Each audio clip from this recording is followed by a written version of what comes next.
আসসালামু আলাইকুম। আজকে আমরা ইংরেজি গ্রামারের সবচেয়ে গুরুত্বপূর্ণ টপিক টেন্স কভার দেওয়ার চেষ্টা করব। আমাদের সময় লাগবে সর্বোচ্চ 20 মিনিট। আমরা 20 মিনিটের মধ্যে টেন্সের যে বেসিক রোলসগুলো রয়েছে সবগুলা কমপ্লিট করার চেষ্টা করব ইনশাল্লাহ। সো আমরা আর সময় না বাড়িয়ে আমরা শুরু করছি। প্রথমে আমরা দেখি টেন্স। টেন্স শব্দের অর্থ হচ্ছে সময় বা কাল। টেন্স মূলত 3 প্রকার: প্রেজেন্ট টেন্স বর্তমান কাল, পাস্ট টেন্স অতীতকাল, ফিউচার টেন্স মানে ভবিষ্যৎকাল। প্রতিটা টেন্সের 4টা করে ফর্ম রয়েছে। আমরা যদি প্রেজেন্ট টেন্স মানে বর্তমানকালের 4টা ফর্ম বিস্তারিত দেখি, সো আমরা প্রথমেই দেখব প্রেজেন্ট ইনডিফিনিট টেন্স, তারপর হচ্ছে প্রেজেন্ট কন্টিনিউয়াস টেন্স, তারপর হচ্ছে প্রেজেন্ট পারফেক্ট টেন্স এবং তারপর হচ্ছে present perfect continuous tense. So আমরা এখন প্রেজেন্ট ইনডিফিনিট টেন্স নিয়ে কথা বলবো। প্রেজেন্ট ইনডিফিনিট টেন্সের স্ট্রাকচার যদি আমরা খেয়াল করি, প্রথমে সাবজেক্ট, তারপর ভার্ব, তারপর অবজেক্ট। এখন আমরা একটা সেন্টেন্স দেখব প্রেজেন্ট ইনডিফিনিট টেন্সের, এবং স্ট্রাকচারের সাথে আমরা সেন্টেন্সটা মিলাবো। যদি মিলে তাহলে আমরা এটাকে প্রেজেন্ট ইনডিফিনিট টেন্স হিসেবে স্বীকৃতি দেব। সো স্ট্রাকচার হচ্ছে সাবজেক্ট, ভার্ব, অবজেক্ট। ভার্বের বেস ফর্ম মানে verb 1। So I eat rice, এখানে আমি ভাত খাই। এখানে আই হচ্ছে সাবজেক্ট, ইট হচ্ছে ভার্বের বেস ফর্ম এবং রাইস হচ্ছে অবজেক্ট। সো এটা স্ট্রাকচারের সাথে সম্পূর্ণ মিলে গেছে। সো আমরা এটাকে প্রেজেন্ট ইনডিফিনিট টেন্স হিসেবে স্বীকৃতি দিলাম। এবার আমরা দেখব present continuous tense. Present continuous টেন্সের স্ট্রাকচার যদি আমরা দেখি, প্রথমে সাবজেক্ট, তারপর এম ইজ অথবা আর, তারপর ভার্বের সাথে আইএনজি হবে, তারপর অবজেক্ট। স্ট্রাকচারটা আমি আবারও বলি, প্রেজেন্ট কন্টিনিউয়াস টেন্সের স্ট্রাকচার হচ্ছে সাবজেক্ট, তারপর অক্সিলারি ভার্বের এম ইজ অথবা আর হবে, তারপর ভার্বের সাথে আইএনজি, তারপর অবজেক্ট। এবার আমরা যদি একটা সেন্টেন্স খেয়াল করি প্রেজেন্ট কন্টিনিউয়াস টেন্সের, সো এখানে হচ্ছে আই এম ইটিং রাইস। এখানে আয়ের সাথে যে একটা এম রয়েছে সেটা হয়তো বা দেখা যাচ্ছে না, আমি বলে দিচ্ছি আই এম ইটিং রাইস, আমি ভাত খাচ্ছি। সো এখানে আমরা যদি স্ট্রাকচারের সাথে সেন্টেন্সটা মিলাই, প্রথমে সাবজেক্ট, তারপর সাবজেক্টের সাথে একটা অক্সিলারি ভার্ব এম, তারপর ভার্বের সাথে আইএনজি, এখানে আইএনজি, এখানেও ভার্বের সাথে আইএনজি, দেন অবজেক্ট। সো এই সেন্টেন্সের সাথে স্ট্রাকচার আমরা সম্পূর্ণ মিল দেখতে পাচ্ছি। So it's called present continuous tense. এখন আমরা আলোচনা করব present perfect tense. So perfect টেন্সের স্ট্রাকচারটা যদি আমরা খেয়াল করি, প্রথমে সাবজেক্ট, তারপর হ্যাভ অথবা হ্যাজ, তারপর V3 মানে ভার্বের পার্টিসিপল ফর্ম, তারপর অবজেক্ট। স্ট্রাকচারটা আমি আবার বলি, প্রথমে সাবজেক্ট, হ্যাভ অথবা হ্যাজ প্লাস ভার্বের পার্টিসিপল ফর্ম বা V3, দেন অবজেক্ট। সো আমরা একটা সেন্টেন্স যদি আমরা এই স্ট্রাকচারের সাথে মিলাই, আই হ্যাভ ইটেন রাইস, এখানে সাবজেক্ট, এখানে হ্যাভ ভার্বের V3, ইটেন হচ্ছে ভার্বের V3, দেন হচ্ছে object rice. So I have eaten rice আমরা দেখতে পাচ্ছি স্ট্রাকচারের সাথে সম্পূর্ণ একাত্মতা প্রকাশ করেছে। সো এটা প্রেজেন্ট পারফেক্ট টেন্স। দেন হচ্ছে আমরা দেখব প্রেজেন্ট পারফেক্ট কন্টিনিউয়াস টেন্স। আমরা এখন আলোচনা করছি present perfect continuous tense. So এটা স্ট্রাকচার হচ্ছে সাবজেক্ট প্লাস হ্যাভ বিন অথবা has been plus verb plus ING plus object. Subject, have been অথবা হ্যাজ বিন, ভার্বের সাথে আইএনজি প্লাস অবজেক্ট।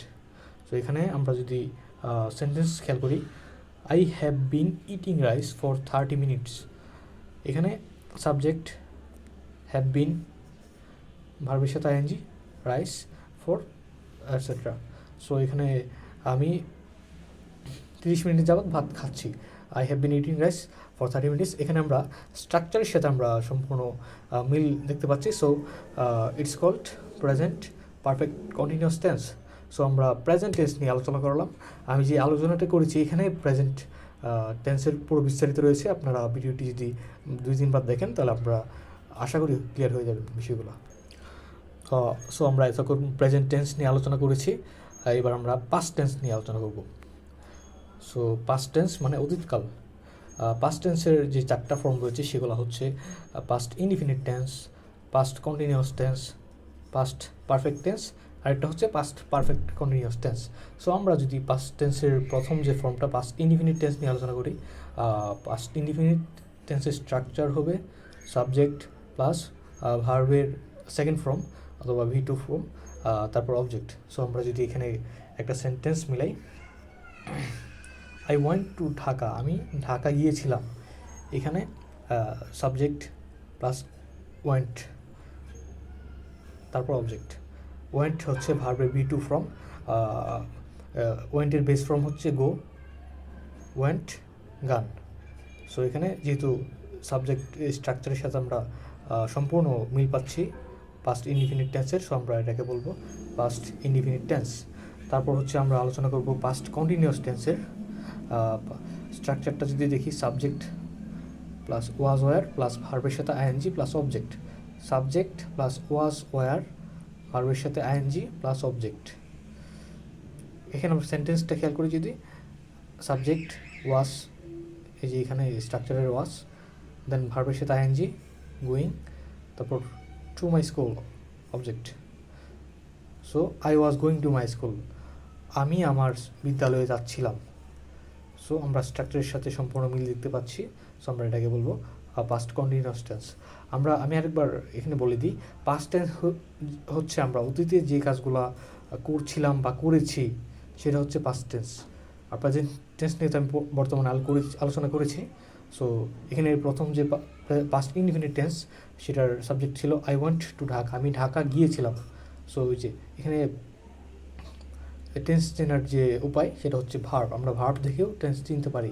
সো এখানে আই ওয়ান্ট টু ঢাকা, আমি যদি বলতাম আই গো টু ঢাকা, আমি ঢাকা যাই, সেটা হচ্ছে প্রেজেন্ট ইনডিফিনিট টেন্স। কিন্তু আমি বলেছি ভার্বের সেকেন্ড ফর্ম এখানে আমি মার্ক করেছি। সো এটা হবে পাস্ট ইনডিফিনিট টেন্স। দেন হচ্ছে পাস্ট কন্টিনিউয়াস টেন্স, যেটা নিয়ে আমি অলরেডি আলোচনা করেছি, যে I was going to my school, আমি আমার স্কুলে যাচ্ছিলাম। এখানে যদি বলতাম I am going to my school, যদি আমি ওয়াজের জায়গায় এম বসাতাম তাহলে এখানে হতো যে I am going to my school, আমি আমার স্কুলে যাচ্ছি। কিন্তু এখানে যেহেতু আমি ওয়াজ বসিয়েছি সেহেতু এটা হবে আমি আমার স্কুলে যাচ্ছিলাম। দ্যাট মিনস এই একটা অক্সিলারি ভার্ব পুরো সেন্টেন্সটাকেই চেঞ্জ করে ফেলছে। সো এখানে যেহেতু আমি ওয়াজ বসিয়েছি, সো সেহেতু এটা হবে past tense, past continuous tense. এবার আমরা আলোচনা করব পাস্ট পারফেক্ট টেন্স নিয়ে। স্ট্রাকচারটা যদি দেখি, সাবজেক্ট প্লাস হেড প্লাস ভার্বের পার্টিসিপল ফর্ম থার্ড ফর্ম, তারপর অবজেক্ট। আমরা যদি সেন্টেন্স মিলাই, he had gone to Dhaka before I arrived. So এখানে সাবজেক্ট হচ্ছে হি, যে এখানে হেড, স্ট্রাকচারের হেড, দেন ভার্বের third form go, went gone to Dhaka object, বাকিটুকু অবজেক্ট। এখানে আমরা এই 3টা ওয়ার্ড মিলাবো, এই স্ট্রাকচারের যে ওয়ার্ডগুলো রয়েছে সেগুলো মিলাবো, তারপর আমরা সেটাকে চিহ্নিত করবো সেটা কোন tense. So he subject, head হচ্ছে স্ট্রাকচার পাস্ট পারফেক্ট টেন্সের, গান হচ্ছে এটাও স্ট্রাকচার পাস্ট পারফেক্ট টেন্সের। সো এই 3টা স্ট্রাকচার যেহেতু মিলে গেছে আমরা এটাকে বলবো পাস্ট পারফেক্ট টেন্স। আমি সেন্টেন্সটা যদি বলি, he had gone to Dhaka before I arrived, আমি পৌঁছানোর পূর্বে সে ঢাকা গিয়েছিল। যেহেতু এটা পাস্ট পারফেক্ট টেন্স সেহেতু এটা পূর্বের কাজকে বোঝাবে। এখন আমরা আলোচনা করব পাস্ট পারফেক্ট কন্টিনিউয়াস টেন্স নিয়ে। আমরা যদি স্ট্রাকচারটা দেখি পাস্ট পারফেক্ট কন্টিনিউয়াস টেন্সের, subject plus had been verb plus ING plus object. So subject had been, ভার্বের সাথে আইএনজি প্লাস অবজেক্ট। সো আমরা যদি একটা সেন্টেন্স মিলাই, I had been studying for 2 hours when he called. যখন সে আমাকে ডেকেছিল তখন আমি 2 ঘন্টা যাবৎ পড়ছিলাম। সো এখানে যেহেতু পাস্ট পারফেক্ট কন্টিনিউয়াস, যেহেতু পাস্টের অধীনে, সেহেতু আমরা এই স্ট্রাকচারটার ভার্বগুলো খেয়াল করব যে ভার্বগুলো পাস্ট টেন্সের কি না, পাস্ট কি না। সো এখানে আই হ্যাড মানে পাস্ট, হ্যাভ মানে প্রেজেন্ট, অ্যান্ড হ্যাড মানে পাস্ট। যেহেতু হ্যাড রয়েছে সেটাকে আমরা অলওয়েজ, আজীবন সেটাকে পাস্ট বলবো। আই হ্যাড বিন, এই যে সাবজেক্টের হ্যাড বিন, তো এটার পরে যে had been, I subject had been, ভার্বের সাথে আইএনজি, এই যে ভার্বের সাথে আইএনজি প্লাস অবজেক্ট, বাকিটা object. I had been studying for 2 hours when he called. যখন সে আমাকে ডেকেছিল তখন আমি 2 ঘন্টা যাবত পড়ছিলাম। সো আমরা আমি মনে করি যে আমরা পাস্ট টেন্সটা মোটামুটি ক্লিয়ার হয়েছি, বেসিকটা। আসলে আমি যে আলোচনাটা করেছি সেটা হয়তো বা খুব তাড়াতাড়ি আমি শুধু বলেই চলে গিয়েছি, কিন্তু আমি যে রুলসগুলো এখানে লিখেছি, যে খাতায় যে রুলসগুলো লেখা, আসলেই টেন্সের বেসিক রুলসগুলোই এইগুলাই।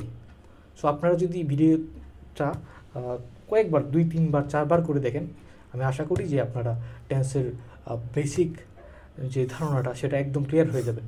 আপনি যে ক্লাসেই পড়েন না কেন, আপনি ক্লাস 6-এ পড়েন, ক্লাস 10-এ পড়েন, অথবা আপনি এইচএসসি পাস অ্যাডমিশন টেস্ট দিবেন, আপনি যদি বেসিক না জানেন তাহলে আমার এই ক্লাসটা আপনি করে আমি আশা করি আপনারা বেসিকটা ক্লিয়ার হতে পারবেন ইনশাআল্লাহ।